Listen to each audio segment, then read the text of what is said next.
Hi, Sergio. Hey, how's it going? Good, how are you? Good, good. Hi.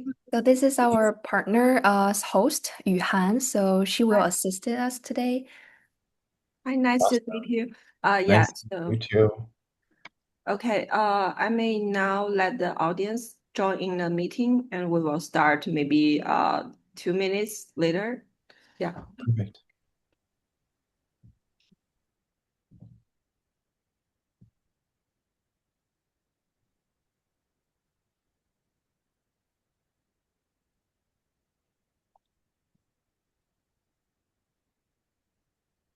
Joy, will you be sharing the slides? Yes, I will.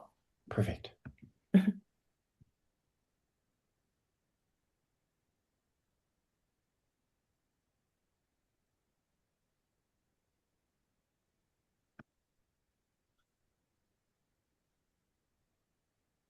好，大家好，欢迎大家来到波士顿清华校友会的 TAP Talk。本次呢是我们的第144期，我们邀请到了引之前招生官顾问、贝勒医学院前招生委员会成员，同时也是 MIT 前面试官 Dr. Sergio 为我们带来大学申请相关的信息解读。那在讲座开始之前呢，我想先为大家介绍我们的 TAP Talks 系列活动。TAP Talks 是一个由清华校友主办，以分享有价值思想、行业科普洞察或多元人生体验为目的而发起的一个系列主题交流会。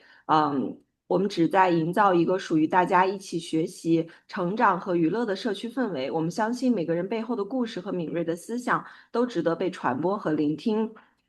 Tech Talks 系列讲座权责声明一：嘉宾言论和行为不代表波士顿清华校友会的观点和立场。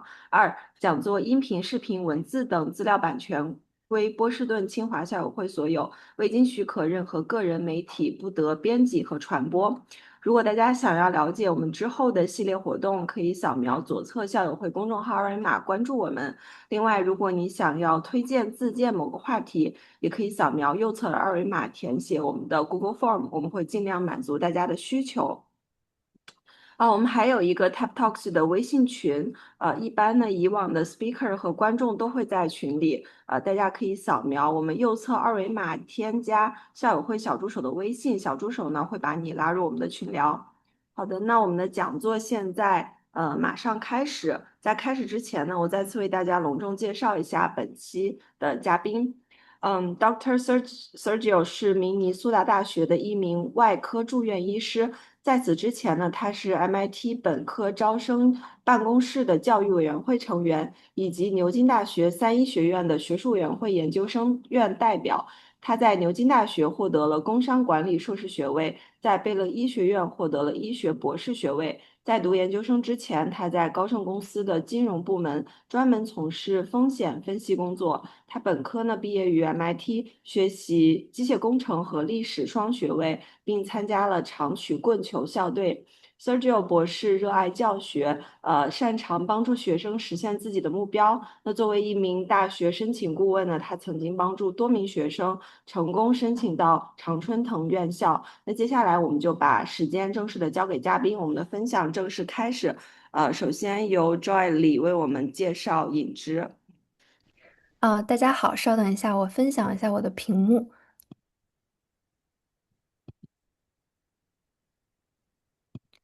请问可以看得到吗？可以的，好的，那么我先简单用中文自我介绍一下。那么我是 Joy，我是引之波士顿地区的负责人，然后今天我们讲座主要的内容其实是英文进行的，所以呢，接下来我会用英文讲解。但是如果大家有任何问题，欢迎大家随时在 chat box 里面把您的问题分享在这个 chat box 中，这样我们在最后 Q&A 的 section 的时候，Sergio 可以帮忙解答。Okay, now I will start to speak English. First of all, I would like to thank the Tsinghua Alumni Boston Talks for creating this opportunity for us to share insights. It's truly our pleasure to be here. Also, thank you all for joining us tonight for our discussion on how to get into Harvard, Yale, Princeton, Stanford, and MIT. Yuhan will be launching a poll shortly. If you are interested in scheduling a one-on-one consultation with us, please feel free to indicate your interest there, and we will follow up with you tomorrow. So now just a few quick housekeeping notes before we officially start. If you guys have any comments or replies to the questions that we ask during this presentation, please feel free to use the chat box. We'd love to read your responses and engage with all of you. Unfortunately, we can't see when someone uses the raised hand feature, so please try not to use it. We will have a Q&A session towards the end. So if you have any questions, please submit them in the chat box and we will answer them at the end. Also, TapDocs will have the recording ready, so you can review any content if needed. Okay, so now let's move on to some introductions. I will let our main speaker for this webinar, Sergio, to introduce himself first. Hi guys, thanks for having me tonight. I just wanted to let you know, so my background, I'm on the educational committee for MIT. I used to serve in the New York region and then the Houston region, and now I'm one of the interviewers for the Minnesota and Southwest Wisconsin region for MIT. I've served about more than 10 years on the educational committee for MIT. I've also been on the admissions committee for Baylor College of Medicine for medical school, and then also for Trinity College at the University of Oxford on the admissions committee. I'm a member of Scholar Launch, and I do mentorship, and I'm also a critical care and trauma surgeon physician, and I'm doing research in trauma surgery as well as in artificial intelligence. My background, I did my undergrad at MIT in both mechanical engineering and economics. Then I worked in finance and risk analytics for about 6 years on Wall Street and decided to go back to medical school and do my medical training at the Baylor College of Medicine in Houston, Texas. I also got my master's at the University of Oxford at Trinity College. I did my surgical training at the University of Minnesota and then my fellowship training at Mayo Clinic in Rochester, Minnesota. I'm in Rochester, Minnesota right now. Thank you so much for hosting me. Thanks, Joy. Thank you, Sergio. So a little bit about me. I'm the Assistant Office Director for the Boston area at Ingenious Prep. If you have any questions about academic planning or the admissions process, please feel free to reach out to me via email or scan the QR code in the top right corner to connect with me on WeChat. So there are a few stops on our roadmap that we need to hit before we can dive in. So the first stop on our roadmap for success is our counselors. So we have a team of over 150 formal admissions officers from top universities all over the country. Our counselors have worked with schools like Harvard, Yale, Stanford, and MIT, just like Sergio. These counselors create a personalized admissions strategy for the students that they work with. Next, we have our graduate coaches who work with our formal admission officers on a 2-to-1 team to implement the students' admissions strategy. So they are a great help when it comes to editing because each of our graduate coaches are graduates from top schools with excellent writing and editing skills. They have gone through the process at these selective schools and use their knowledge to mentor and prepare their students. So next, let's take a look at the resources we offer. So we know that getting into highly selective schools usually is really hard. That's why we provide access to a wide range of resources to make sure that standing out is never the issue. So through our academic mentorship programs, leadership innovation lab, just to name a few, students can get a chance to boost their profile and boost their chance to get into those top schools. So a little bit about our academic mentorship program. It allows students to pursue an individualized project in an area of their interest. So they will work one-on-one with professionals, including professors, scholars, and researchers across a variety of fields. So next, I will talk about our curriculum. So our curriculum is built based on insights from our former admissions officers. So we've taken their knowledge and insider perspectives to turn that into a structured approach that we use to train and guide our counseling teams.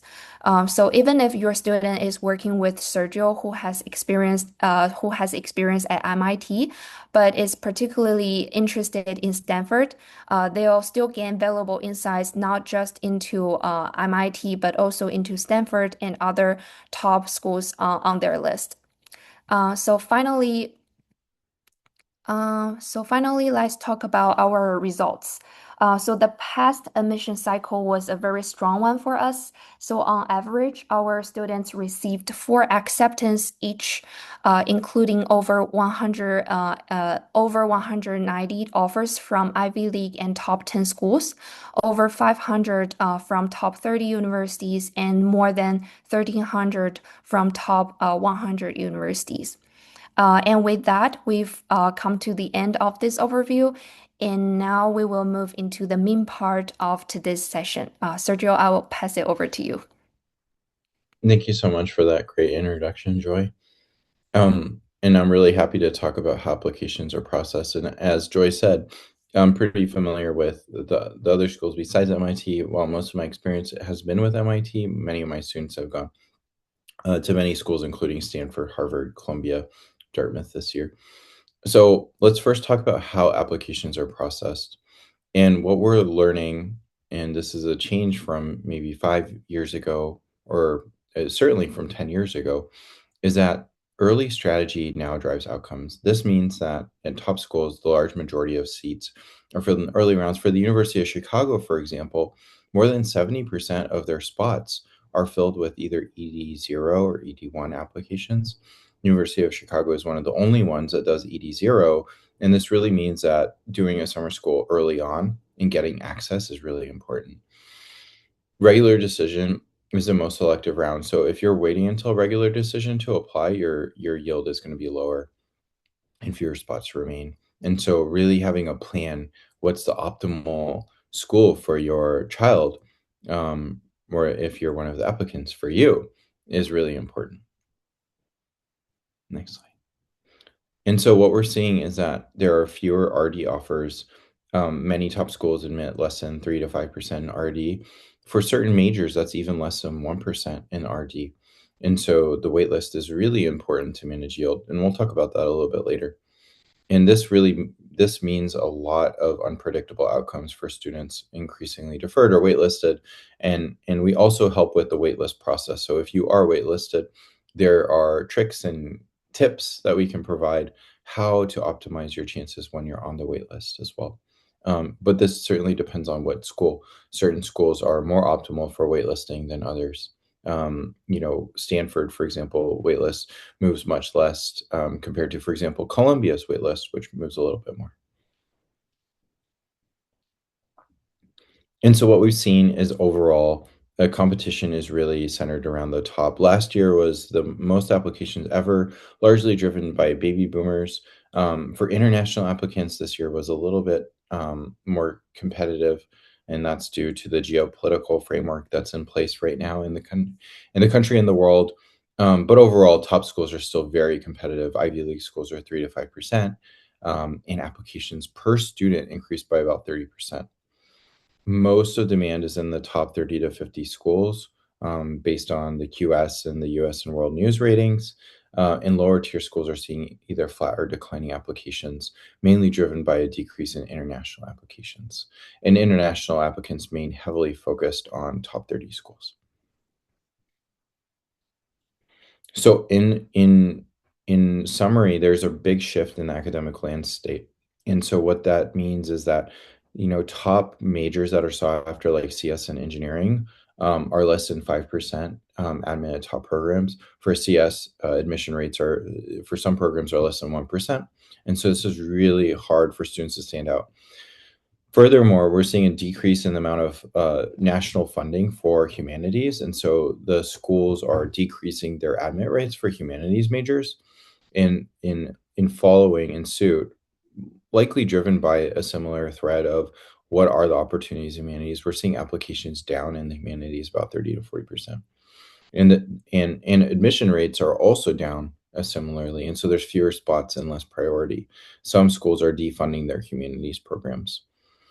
One of the areas that is growing is engineering with environment. Sustainability, environmental sciences is a growing field, and there's more opportunities and more school investment in this area. Energy, renewable energies is an area that's growing as well. Social sciences, AI, and data is seeing rapid growth. For example, BU created a new major for AI and data science. Northeastern created a new pathways track for data skills, University of Michigan as well. And so we're seeing increase in jobs while we're seeing some decrease in job opportunities in CS. Furthermore, biology, neurology, medicine, neurosciences, we're seeing expansion in this area. So about 13% job increase with strong pathways. And for many of the schools that focus on pathway programs or offer internships, this is an area of a lot of interest. And then finally, business with AI is the fastest growing area. While we've seen a decrease in business, traditional business or economics, we're seeing AI plus business as the fastest growing area where tech is combined with business. And so there's a global shift where growth in applicants from specific regions is accelerating, whereas it's decreasing in other areas, and the domestic applicant pool is becoming more and more competitive. The international demand is even more selective and not broader, and different applicant pools are facing different levels of competition. And so some areas where we've seen decreases in applications, we're also seeing increases in other areas. So there's certainly a balance. And from an admission perspective, even though there may be an overall decrease in certain areas from certain regions, the competition may be even higher. And so how do schools look at students now? And so there's been a change in both the US and even the UK for admissions, and being strong on paper is no longer enough. And so having competitions and summer programs carries less weight, and your personal narrative is even more important. What is your persona as a applicant? What are your personal journeys and challenges? What's your growth? And that's even more important than achievements alone, especially for the US side. And there's less room to explain. Essays are becoming shorter in terms of character count and shorter sections. So that means every response needs to be really intentional. And then another thing to really mention is AI, and use of AI has increased on both the admission side and the applicant side. And so this is something that's really important, because if you're using AI to write, and so if you know how AI is written with neural networks, this is based on existing information. So 80% of neural networks are based on pre-trained data, meaning they've already read an essay that's very similar. So the output from AI is going to be similar. And so it's easy to flag something that's been previously written, meaning AI based. And so really need to stand out as a student or applicant. You need to have your own story that's unique. And you don't need to be perfect. Far more important is to be personal and to be yourself.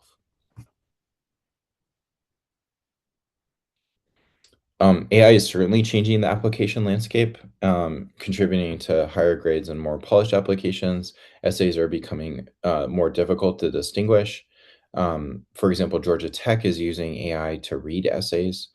And so it's really important to distinguish between applicants and finding ways to do that.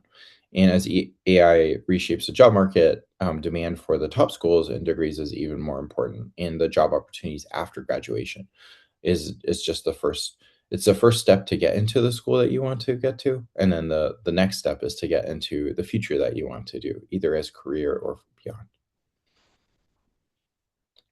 And so what we recommend our students do is develop their personal passions, their interest earlier, even in 10th grade, rather than 11th grade or 12th grade as previously. And showing multi-year commitment is increasingly common among top applicants.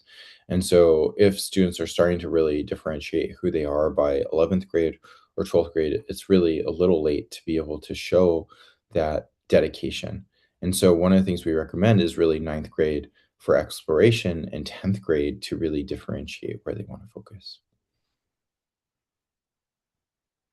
So next we'll talk about how applications are processed on the admissions side.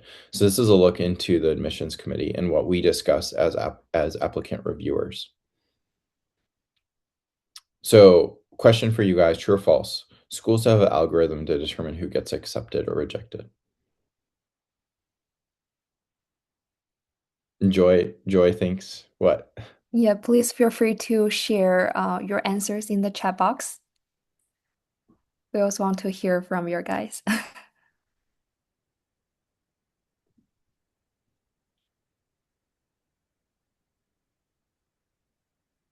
Any thoughts? All right, Joy, you're gonna guess. True or false? It's hard to choose. True. So yes, true, but false. Perfect. And Bing Huang, thank you, Bing Huang, 谢谢. Yanqi also says true. Thank you for your response, 谢谢.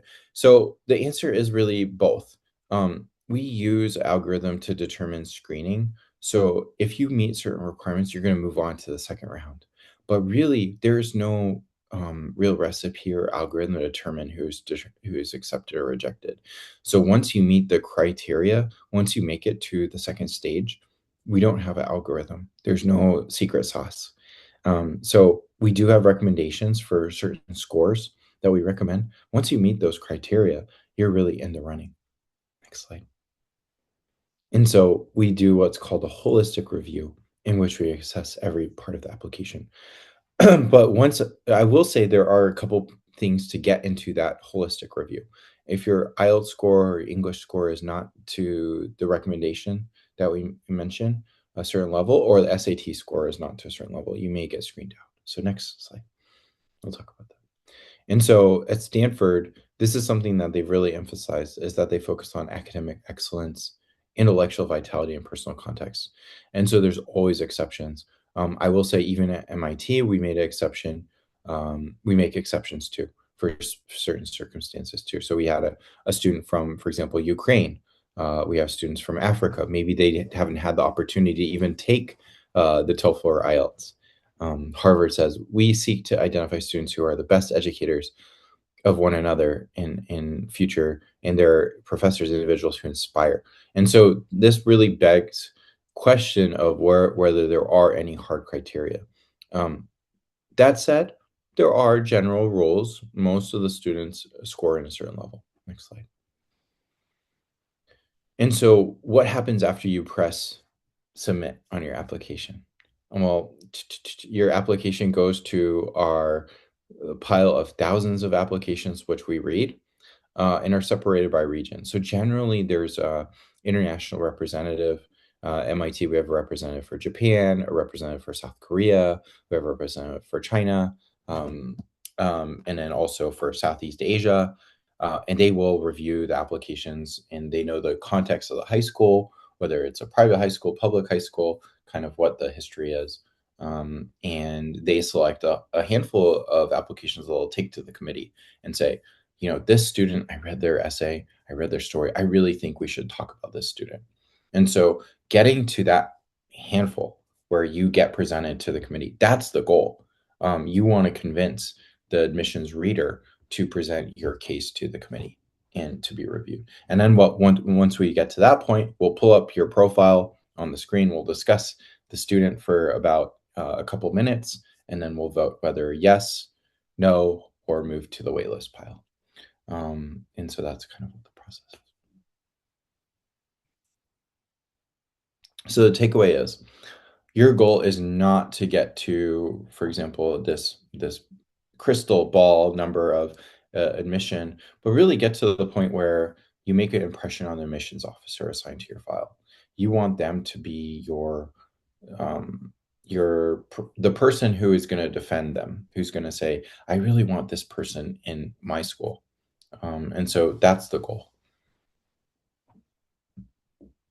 So now we'll talk about criteria for admission. And so what's the criteria for a really high yield school, what we call the dream schools? And so thinking about the schools based on US News and World Report or the QS World Rankings, which is a more international ranking, we know the top schools. It's Harvard, Yale, Princeton, Stanford, MIT. You could flip that order for the QS rankings: Oxford, MIT, Princeton, then Stanford. You can use the Forbes ranking based on future income, and it's going to be Stanford, Princeton, MIT. So there's a lot of ways to cut the data. Rankings are one way to look at it, but future income is another way to look at it. Funding, research, if your student wants to be in academia, what is their academic potential is another way to look at it. And so there are threshold grades and scores. And so one of the things I want to mention as a stat is the number of students with a perfect GPA and SAT, ACT score. So there's more than 2,000 students in the last admission cycle who had perfect standardized test scores and GPAs.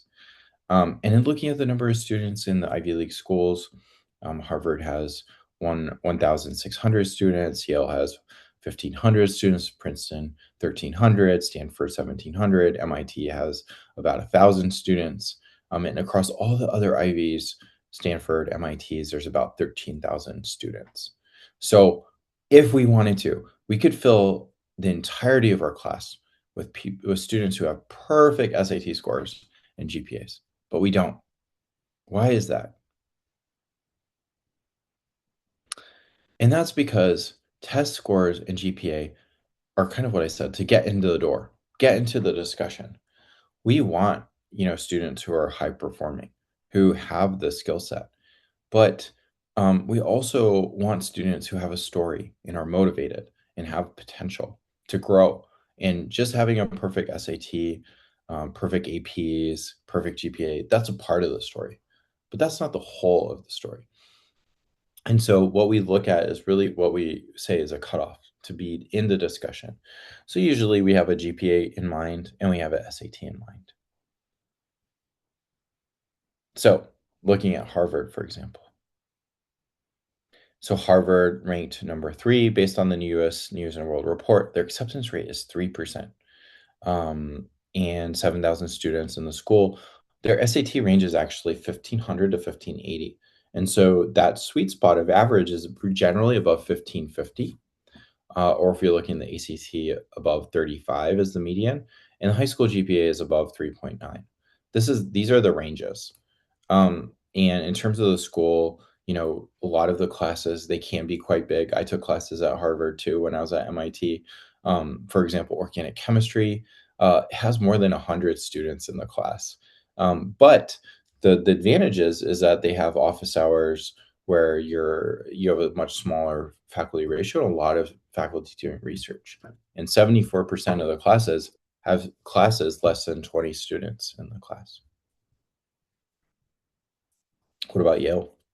I did research at Yale for one of the summers with Professor Lavick. This school has an acceptance rate of 5%, 7,000, really strong for the sciences and the humanities. And again, similar numbers, 34, 1,550. Again, student-faculty ratio of 6. So very similar threshold and profile. Princeton, great school. The junior thesis is I think, one of the biggest features that make Princeton really strong. And look at the faculty ratio, it's 5-1. Now, does that mean that there aren't classes greater than 50 students? For sure not, especially in the sciences. But certainly an ability to get one-on-one mentoring, especially junior year, as well as you move into the senior classes. But again, the score range a little bit higher, probably about 1,560 for the median for SAT, and for the ACT, probably median of about 35. Stanford, really good for the sciences as well as startup businesses. Again, about similar numbers. But a lot of the students at Stanford, we have the SAT and the ACT threshold grades here. But a lot of these students have done something really remarkable in terms of their extracurriculars. Okay. Oh, MIT, my school. Acceptance rate 5%. As I said, each class is about 1,100 per year, and the numbers are really similar. But here's what's different: is the student to faculty ratio is about 3-1. And so you really get one-on-one mentorship and support. So for me, I had probably 5 or 6 professors that I considered my close friends by the time I graduated. Professor Dubowski, who is in the National Academy of Sciences, Professor Emery Brown, who's dually, he's faculty at both Harvard and MIT, who wrote my letter for medical school. Professor Langer, who has 50 patents and startup companies, and he's worth quite a bit of money in terms of his ideas for innovation. And so I consider these people my close colleagues and friends. And that's really what I think the benefit of these schools is you get one-on-one mentorship, one-on-one relationships, where these professors are. And GPA, again, yes, generally about 3.9, similar as the other schools too. So that's just might be a reporting in terms of the common data set, but it's going to be about 3.9. So how to maximize your chances? We talked about all the numbers. The numbers are about the same, 3.9, SAT about 1550 to kind of be in that threshold. But what do you do after that to really stand out? Well, I think some of the things are course selection, extracurricular activities, and then meeting those threshold requirements. A letters of recommendation, and then being strategic about your college selection. Next slide. So course selection, this is something that starts really early on as you think about the courses that are offered.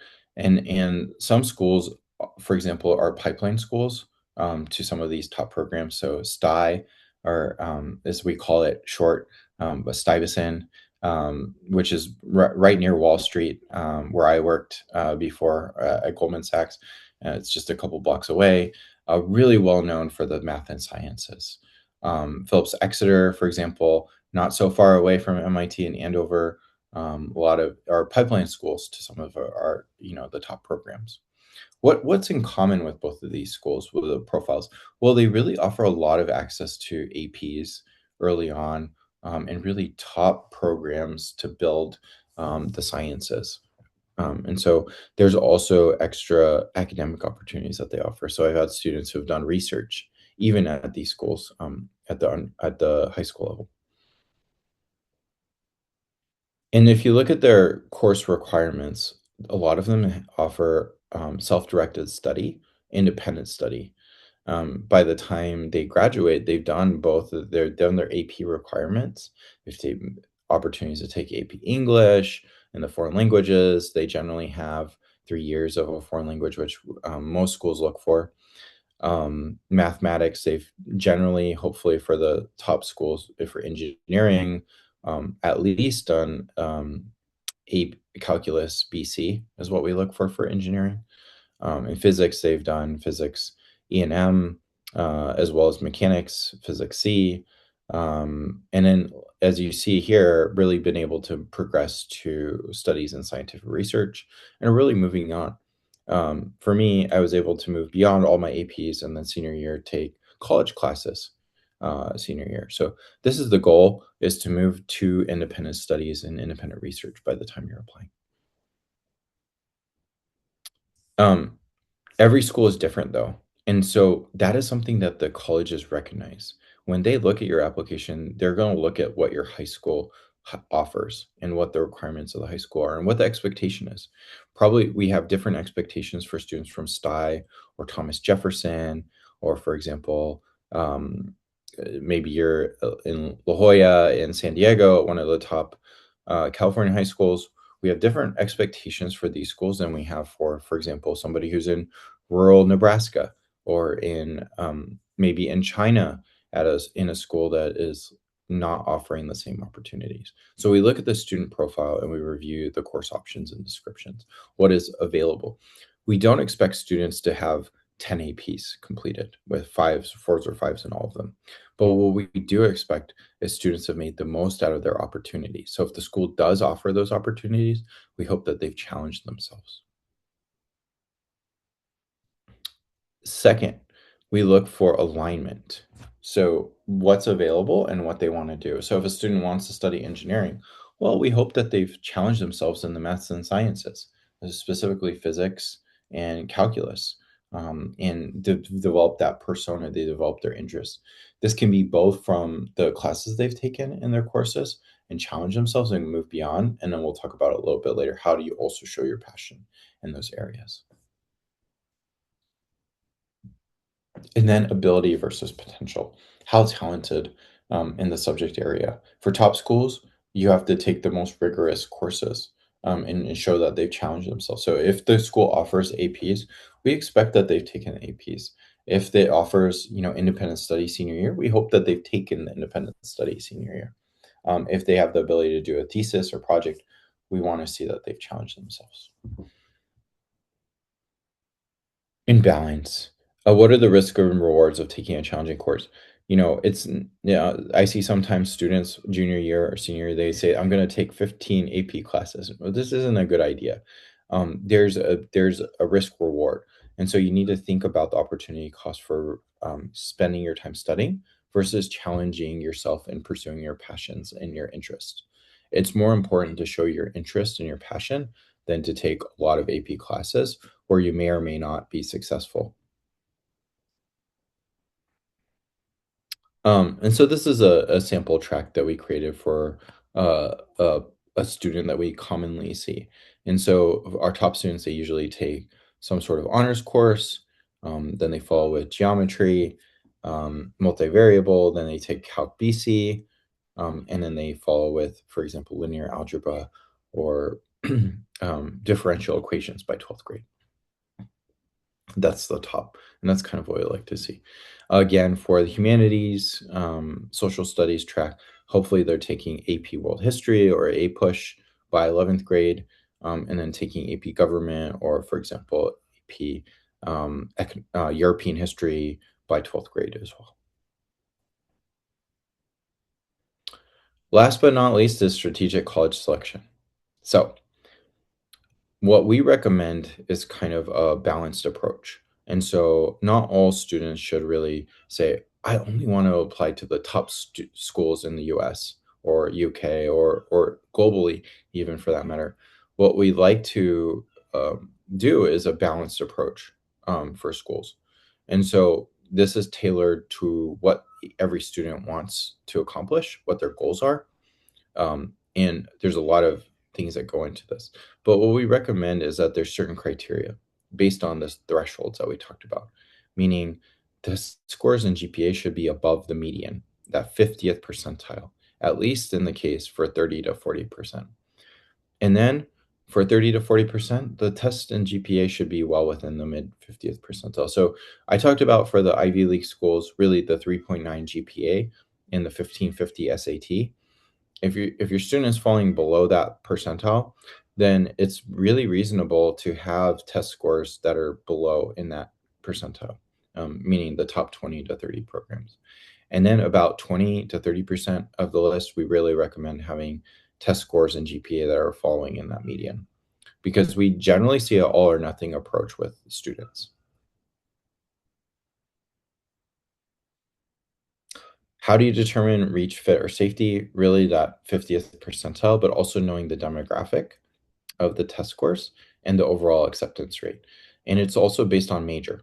Certain majors are higher percentages than others too. And so working with Ingenious Prep and your strategist, your FAOs is really important to making that list. And you also work with your counselors to do that too.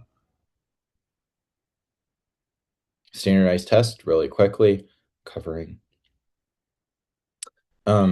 So basically, the long and short of it, these numbers are from 2022, 2023. During COVID, we said test optional was a thing, where about 50 to 60% of students submitted scores. They submitted their SATs or SATs. But now in today's environment, basically everybody needs to submit your test scores. You're not going to get it in unless you submit your test scores. Next slide. So Joy, we should go back to that slide. That was 2022, 2023. Now it's about 90% to 100% for schools. So basically you should plan on your school. If you want the top schools, you have to submit your scores, your SAT and ACT.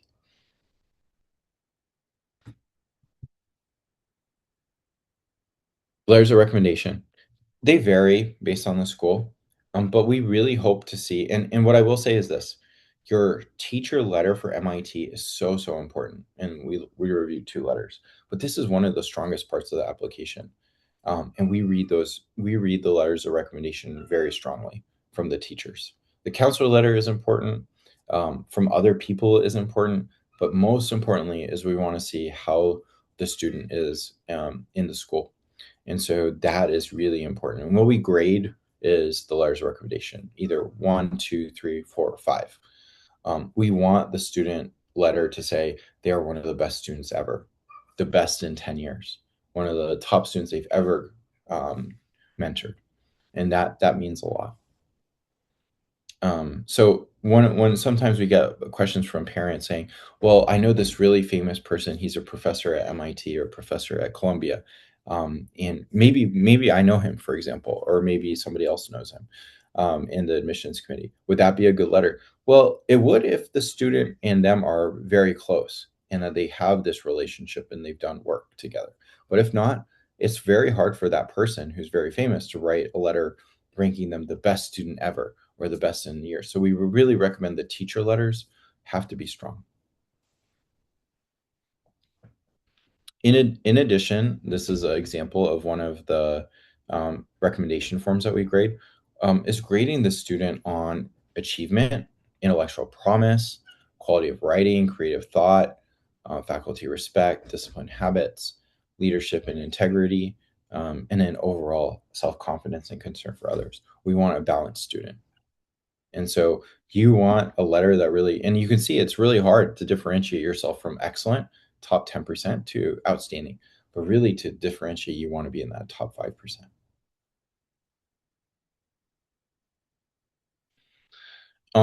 And also a lot of admissions officers know the schools that are providing the recommendations. So they may know the specific teachers and what they've recommended in the past. And they may know the counselor at that school, and they may be willing to call up that counselor to find out more information and credibility of particular teachers. If it's a new teacher at a school versus an experienced teacher at a school who's had a lot of experience, and the competitiveness of your high school matters. So, for example, in South Korea, we know some of the international schools very well, and we know some of the science and technology schools, as well as some of the private schools in Shanghai, Shenzhen, or Beijing. So this I will say, the competitiveness of high school matters. We recognize the names, and the admissions officers, we all know the area quite well. So what can you do to get the best possible letter of recommendation? Know the potential recommender writers personally and asking the right people early on. Usually we recommend students ask for a letter of recommendation by April or May of their junior year before they go on summer break. And offering to help the recommender by sharing the resume, writing or work examples, context of time where they work together, and outline. Sometimes we call this a brag sheet. So we have the students send a summary of what they've accomplished to remind the teacher. And this really does help a good letter of recommendation.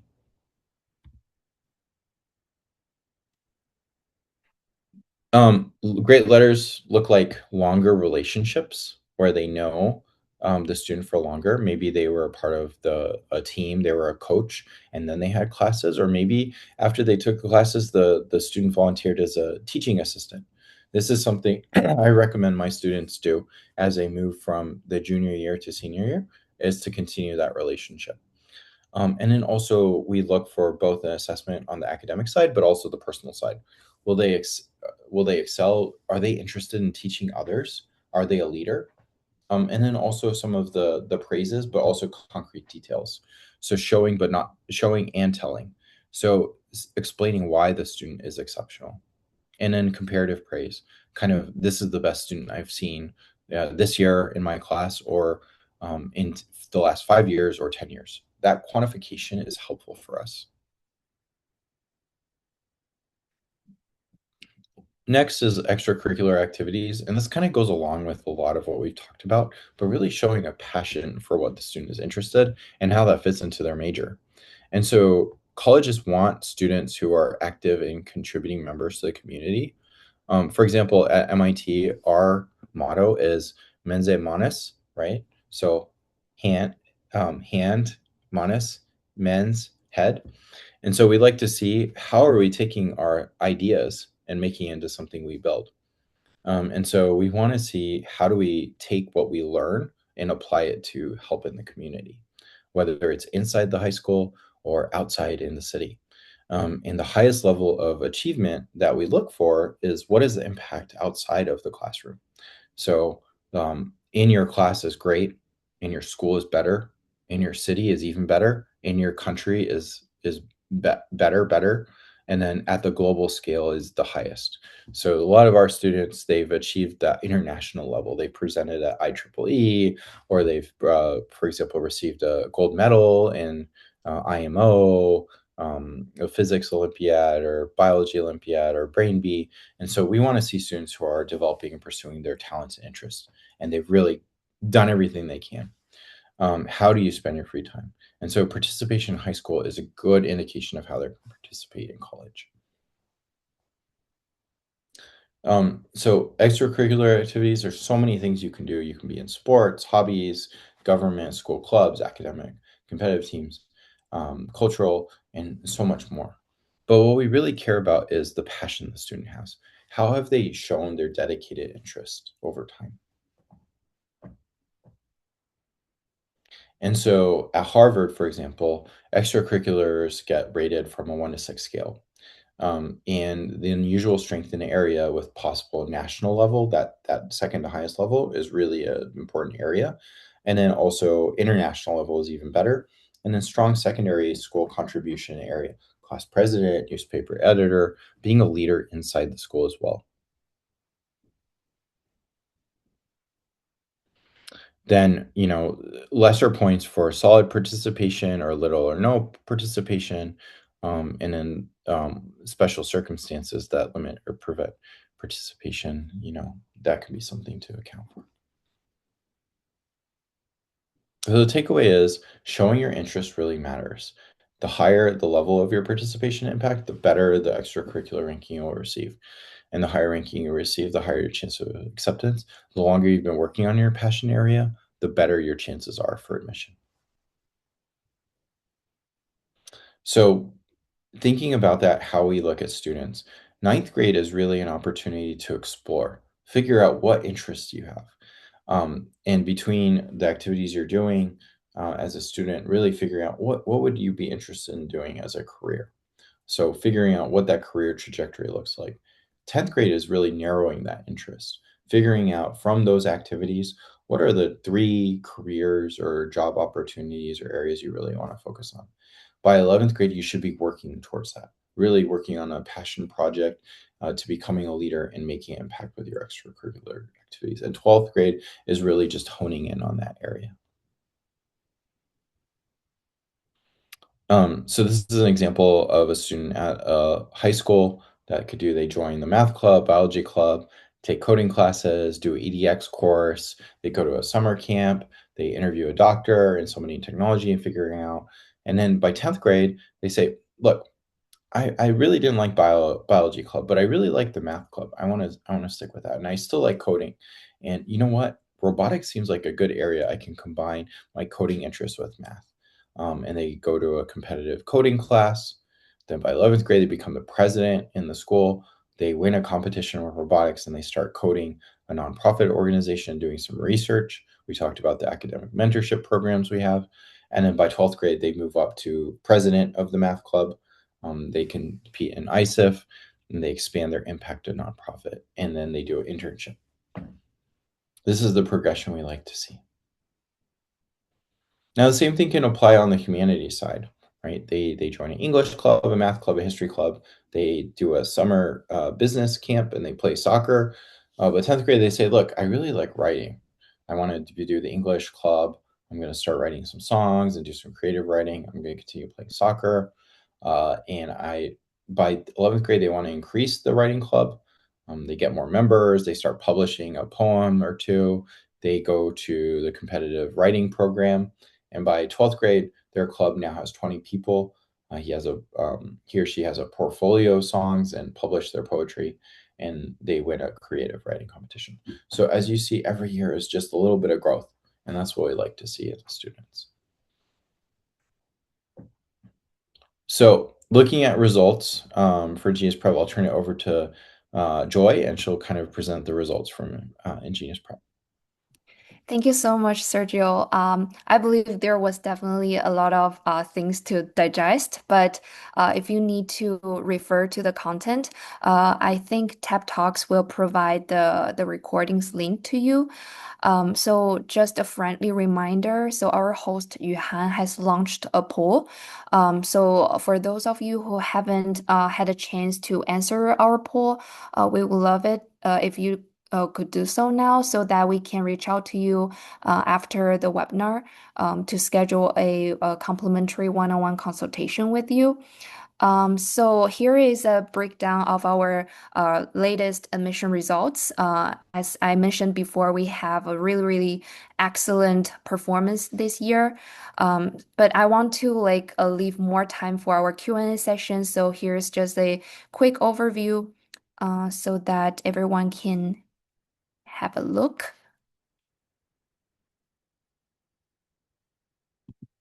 And here's also an overview of our services. So we offer families a few different programs based on the students' needs. So if you have any questions regarding our programs or services, please feel free to reach out to me. Here's my contact information. And now I would love to start the Q&A session. I think I saw some questions in the chat box. Let me know if you cannot see those, Sergio. Thanks, Joy. No problem. So a few questions from the group. One from Rieko Ming. It's surprising that faculty and student ratio for MIT is as low as 1 to 3%. Is much lower than prestigious schools. Any big difference to impact? Absolutely.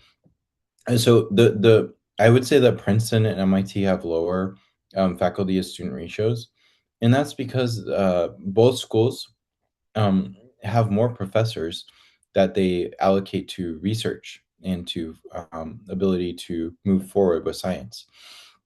They have more funding that they've dedicated to this area. And so this is a benefit to the students. This is a benefit to the programs. I think it's really, you get one-on-one mentorship. So I was in classes with my mentor where I was one of 2 students.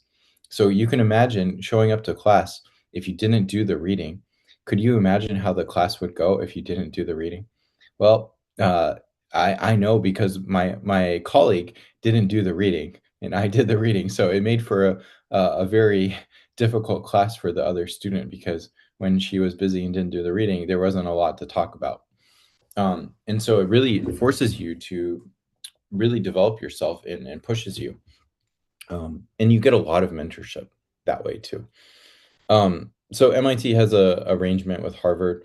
If MIT doesn't offer the class, then you can take it at Harvard. And Harvard is a little easier than MIT in some classes. So it was easier for me to take the class at Harvard than MIT.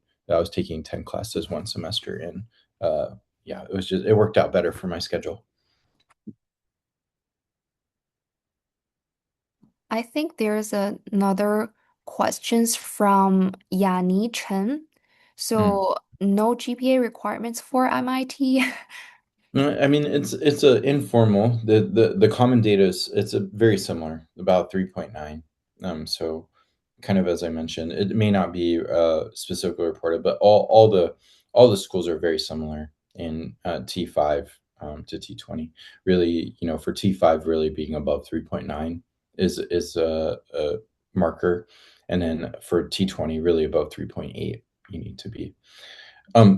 Main difference for college admission between T5 and T20. This is a tough question, because as I was saying, really you need to look at the school and the major. It's so different between what the major is.